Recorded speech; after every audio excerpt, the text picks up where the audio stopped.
नमस्कार। दिल्ली के किसान आंदोलन को 80 से ज्यादा दिन हो गए हैं। इस किसान आंदोलन की मुख्य मांग है कि जो 3 कानून सरकार ने कृषि को अच्छा बनाने के लिए, कृषि से होने वाले आय को बढ़ाने के लिए बनाए हैं, उन तीनों कानूनों को सरकार वापस ले। अब इसको जरा हमें ठीक से समझने की आवश्यकता है। हमारे यहाँ हमने एक व्यवस्था बनाई है लोकतांत्रिक प्रणाली के अंतर्गत। इस व्यवस्था में लोकसभा और राज्यसभा मिलकर किसी प्रस्ताव पर बहस करते हैं। बहस के बाद जो भी प्रस्ताव या कानून लोकसभा और राज्यसभा के सामने रखा जाता है, उसे पारित किया जाता है या फिर उसे नकार दिया जाता है। दोनों सदन अगर उस कानून को पारित करते हैं तो राष्ट्रपति के पास भेजा जाता है। राष्ट्रपति उस पर अगर अपने मुहर लगाते हैं तो वो कानून बनता है। वो कानून बनता है तो उस कानून का पालन करने के लिए न्यायपालिका है, जो कार्यपालिका को, व्यवस्था को, प्रशासन को, सिस्टम को ये निर्देश देती है कि इन कानून का पालन ठीक से होना चाहिए। अब हम मांग क्या कर रहे हैं कि हमने एक लोकतांत्रिक प्रणाली के अंतर्गत जो व्यवस्था बनाई है, वो व्यवस्था गलत है, गड़बड़ है। हम उस व्यवस्था को नकार रहे हैं।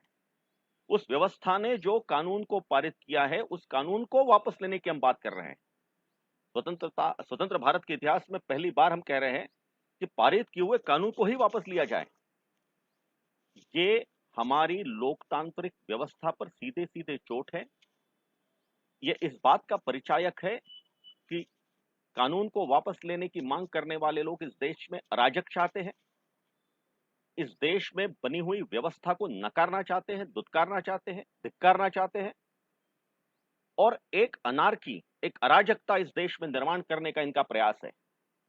और इसीलिए इस आंदोलन को लगातार समाचार पत्रों के शीर्षक में शीर्ष स्थान पर लाने का प्रयास होता है। अलग अलग समाचार उसमें दिए जाते हैं। खालिस्तान का जो प्रश्न है, जो मुद्दा है, उसके सारे समर्थक इस आंदोलन में हैं। यह बात अब जगजाहिर हो चुकी है। सारे विश्व में इस प्रकार का षड्यंत्र रचा जा रहा है। यह भी एक बातें जगजाहिर हो चुकी है। विश्व में जहां जहां भी भारतीय दूतावास है, वहां पर प्रदर्शन तय दिन में किया जाए, इसकी योजना बनी, यह भी हमने देख लिया है। कुल मिलाकर के सारी देश विघातक शक्तियां इस कानून के बहाने हमारे देश पर एक गहरी चोट करना चाहती है। इसका विरोध करना होगा।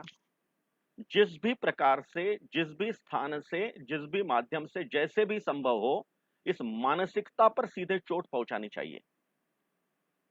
जब हमारे यहां पे भारत रत्न जैसी विभूतियां इस बात को कहती है कि यह देश अखंड है और इस देश की अखंडता पर अगर कोई बाहरी शक्ति या चोट करती है तो हम उसका विरोध करेंगे, तो ऐसे भारत रत्न के इस प्रकार के ट्विटर के संदेशों की जांच करने की बात महाराष्ट्र सरकार करती है।